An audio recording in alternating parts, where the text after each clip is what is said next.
भगवान ने गीता में ये वचन दिया है,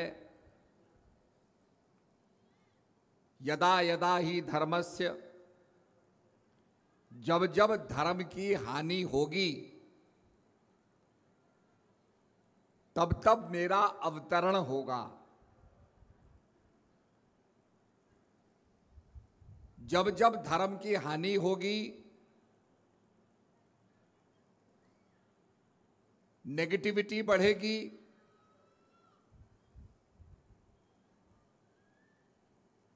उस नेगेटिविटी को खत्म करने के लिए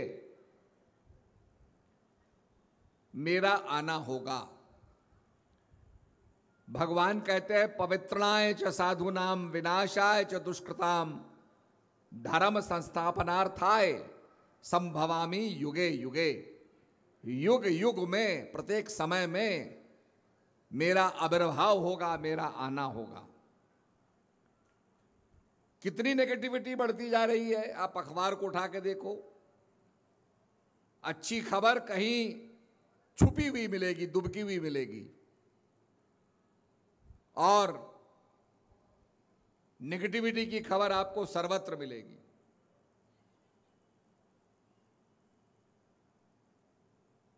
तो भगवान कहते हैं कि जब जब पवित्रणाय च साधुनाम विनाशाय च दुष्कृताम, उनका एक पूरा एजेंडा है कि साधुओं की रक्षा करना।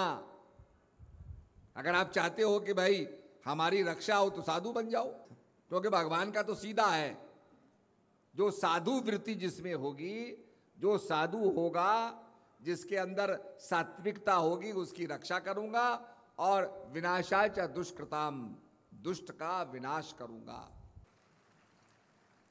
तो ये बात भगवान ने कही, और तुलसीदास जी भी यही कहते हैं, जब जब होए धर्म की हानि, बाढ़ई असुर अधम अभिमानी, तब तब प्रभुधर मनुज शरीरा।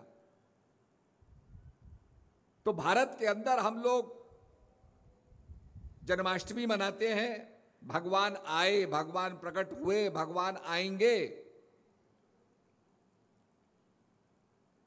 ये उस रिकरिंग अकरेंस को, उस संभावना कि भगवान दुष्ट को समाप्त करने आए, दुष्टता को समाप्त करने के लिए भगवान आएंगे भी। उस जमाने में कंस ने क्या किया? आकाशवाणी हुई कि देवकी का 8वां पुत्र तेरा काल बनेगा, तुम्हारा वध करेगा। उसने कहा 8वां? मैं पुत्र ही नहीं होने दूंगा, मारूंगा। एक एक के बाद पुत्र मारने लगा, अपनी बहन का, जबकि सबको पता है कि भाई अगर संसार में आए हैं तो जाएंगे भी। ऐसा कोई आदमी नहीं जो अमर हो गया हो। कंस को भी पता है कि भाई मैं आया हूं तो जाऊंगा, पर इतना प्रतिशोध अब उसने बंदोबस्त कर लिया कि मैं देवकी को, वासुदेव को कारागार में रख करके इनके संतानों को मारता रहूंगा। पहला पुत्र से लेकर के जितने पुत्र होंगे सबको मारूंगा। जब मेरा काल ही नहीं रहेगा तो मुझे मारना वाले कोई नहीं होगा। अब उसने दुष्टता आरंभ कर दी। तो ये जो नेगेटिविटी है, अगर आप उसको देखो तो सारे छोटे छोटे बच्चों को उसने मरवा दिया। क्या दृश्य रहा होगा। आज तो केवल हम उसको 1 लाइन 2 लाइन पढ़ते हैं, पर उस जमाने में क्या रहा होगा स्थिति।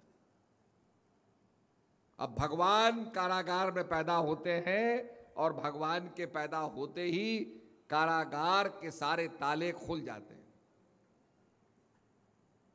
अर्थात भगवान बांधने नहीं आए हैं, बल्कि भगवान मुक्त करने आए हैं, छोड़ने आए हैं, खोलने आए हैं। तो भगवान ने बंधन मुक्त कर दिया। इतनी समझिए स्ट्रॉन्ग शक्ति। अब जब पता चला उन्हें कि भाई क्या करें, तो कहा इनको ले जाओ भगवान को ले गए, बड़ी विपरीत अवस्था थी। लोगों को देखने पर तो यमुना जी में पानी ही पानी था, पर यमुना भी चाहती थी कि मैं भी प्रभु का स्पर्श करूं, प्रणाम करूं। भगवान ने जैसे ही चरण डाला तो यमुना शांत हो गई, मार्ग मिल गया, और जाके नंद बाबा के यहां कृष्ण जी को छोड़ आए, नंद बाबा की पुत्री को ले आए। फिर भी कंस क्या कहता है, ठीक है ये कन्या है, वो तो पुत्र मारेगा, आकाशवाणी तो पुत्र की हुई थी। कन्या को देख करके छोड़ने का उसको मन नहीं हुआ, उसने कहा इसको भी मारूंगा। उसका पैर पकड़ के जब पटकने लगा तो कन्या आसमान में चली जाती है और कहती है कि तेरे मारने वाला तो हो गया है पैदा, तेरी तो मौत अविसंभावी है, बच नहीं सकता है। तो कहने का अभिप्राय यह है कि जो संसार में आता है वो जाता है, पर कुछ अच्छे कर्म करते हैं तो याद किए जाते हैं, जो बुरे कर्म करते हैं वो भूले जाते हैं, उनको कोई याद नहीं करता। आप देखो अश्वत्थामा, कोई अपने बेटे का नाम अश्वत्थामा रखेगा?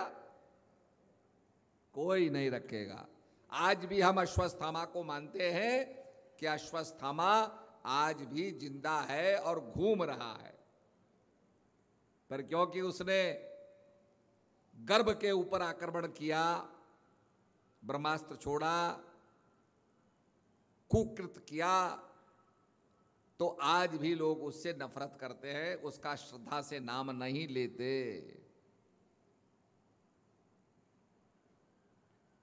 तो अगर हम अच्छे शुभ कर्म करेंगे, अच्छे कर्म करेंगे, भगवान कहाँ पैदा हुए, कहाँ चले गए, बड़े हुए, अनेक लीलाएं भगवान ने की, और एक संदेश भगवान ने बड़ा प्रबल दिया, बहुत विस्मयकारी दिया, कि भगवान मक्खन खाते थे। बड़ा सुंदर प्रसंग उसका आता है कि भगवान माखन की चोरी करते थे। मक्खन जो होता है वो दूध का एसेंस है। दूध के अंदर आप बिलो दूध को तो छाछ अलग निकल जाएगा, मक्खन अलग हो जाएगा। तो कहने का मतलब भगवान ने कहा भाई एसेंस को प्राप्त करो, जो सार वस्तु है उस सार वस्तु को ग्रहण करो।